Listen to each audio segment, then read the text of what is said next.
चलिए आगे बढ़ेंगे। 2024 में बीजेपी की तस्वीर साफ होने लगी है। अयोध्या में राम मंदिर बन जाने के बाद अब बीजेपी की निगाह सियासत के नए केंद्र मथुरा पर है। इसके अलावा दंगे के बाद सत्ता परिवर्तन का केंद्र माने जाने वाले मुजफ्फरनगर को भी लगातार 2 चुनाव में जीत के बाद बीजेपी हाथ से नहीं जाने देना चाहती। लोकसभा चुनाव जैसे जैसे करीब आ रहा है वैसे वैसे सियासी तपिश भी बढ़ती जा रही है। अयोध्या में राम मंदिर का उद्घाटन हो चुका है और रामलला विराजमान हो चुके हैं।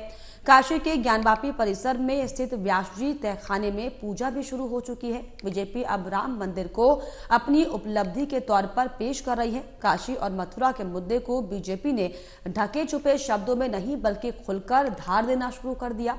माना जा रहा है कि अयोध्या के साथ साथ अब मथुरा और काशी को लेकर भी पार्टी सियासी एजेंडा सेट करने में जुटी हुई है।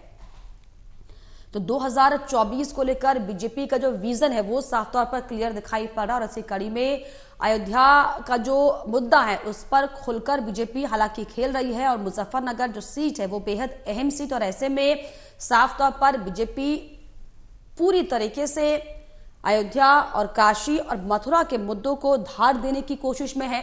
बीजेपी अपनी बिसात बिछा रही है और इसी को लेकर जो रणनीतियां हैं वो दरअसल बीजेपी की तरफ से बनाई जा रही हैं।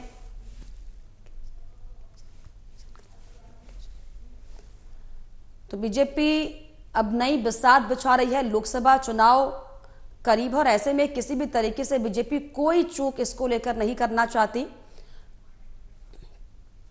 और इसी पर ज्यादा जानकारी के लिए मेरे सहयोगी नागेंद्र भाटी मेरे साथ लाइव जुड़ गए। नागेंद्र, जिस तरीके से अब चुनावी समर जो है वो जोरों पर, ऐसे में बीजेपी नहीं चाहती भी किसी भी तरीके से कोई भी चूक होने पाए, इसीलिए चाहे अयोध्या का मुद्दा हो, चाहे काशी हो, चाहे मथुरा हो, क्लियर विजन के साथ बीजेपी काम कर रही है। क्या जानकारी? बिल्कुल, देखिए जिस तरह का नारा बीजेपी के छोटे से बड़े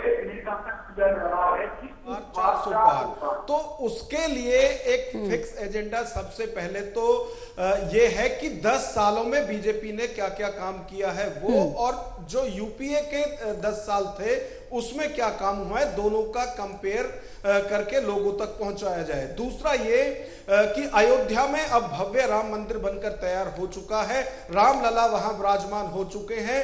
उसके साथ साथ ही मथुरा और काशी, जैसा कि नारा पहले भी दिया जाता था, तो वो भी अब आगे बढ़ते हुए इन दोनों मुद्दों पर भी बीजेपी दिखाई दे रही है। तो उससे लगता है कि जो 2024 का लोकसभा चुनाव होगा उसमें मथुरा और काशी भी 2 बड़े मुद्दा बीजेपी की तरफ से होंगे कि देखो हमने अयोध्या में करके दिखाया है और आगे यहां भी होना है।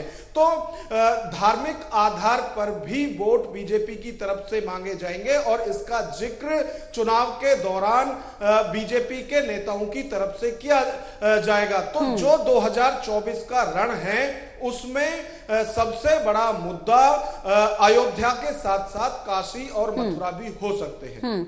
ऐसे में जिस तरीके से सत्ता परिवर्तन का केंद्र मुजफ्फरनगर को माना जाता है और जो धार देने की कोशिश बीजेपी की तरफ से की जा रही है, मुजफ्फरनगर वो सीट जिसमें तमाम जो है राजनीतिक पार्टियों की माथापच्ची का दौर जारी है और ऐसे में बीजेपी की पूरी कोशिश है कि अपनी ठोस रणनीति के तहत इस सीट पर एक बार फिर से फतह हासिल की जाए, जिसको लेकर तैयारी में साफ तौर पर दिखाई पड़ रही है।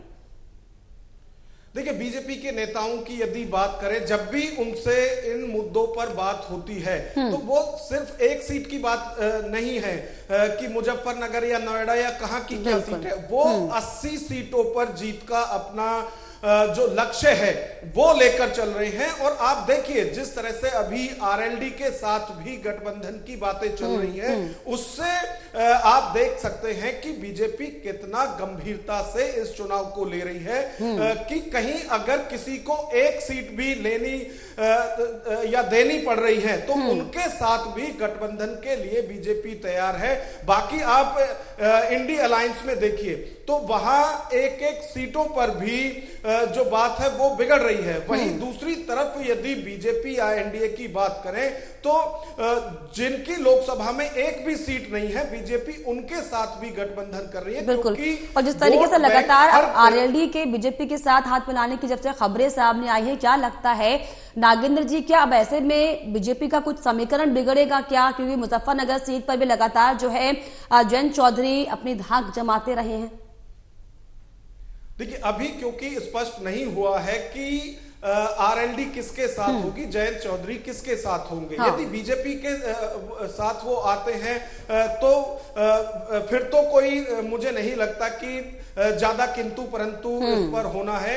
लेकिन यदि सपा के साथ रहते हैं या फिर इंडी अलायंस में रहते हैं तो बीजेपी के लिए मुश्किल हो सकती है, क्योंकि वहां का जो समीकरण है वो बीजेपी के बहुत ज्यादा समर्थन में नहीं है। तो उसके लिए बीजेपी चाहती है कि चाहे जो छोटे दल हैं लेकिन पकड़ उनकी मजबूत है क्षेत्र में, तो उनके साथ गठबंधन किया जाए। और इसीलिए बीजेपी की तरफ से लगातार इस तरह की कोशिश की जा रही है। साथ ही साथ लोगों के अंदर मैसेज जाए, उसमें जो पुराने एनडीए के सहयोगी दल थे जो छोड़कर चले गए थे चाहे किसी भी वजह से, उनको भी फिर से साथ लाने की कोशिश बीजेपी के नेताओं की तरफ से की जा रही है। चाहे यानी कि ठोस रणनीति जो है बीजेपी की तरफ से बनाई जा रही है, हर एक मुद्दे को धार देने की कोशिश, और खास तौर पर राम मंदिर, मथुरा और काशी पर विशेष जो फोकस है वो बीजेपी की तरफ से किया जा रहा है। बहुत शुक्रिया नागेंद्र आपका तमाम जानकारियों के लिए, तमाम बातचीत। और इसी के साथ इस बुलेटिन में इतना ही। देश और दुनिया की तमाम खबरों के लिए आप देखते रहिए एमवी नेटवर्क। नमस्कार।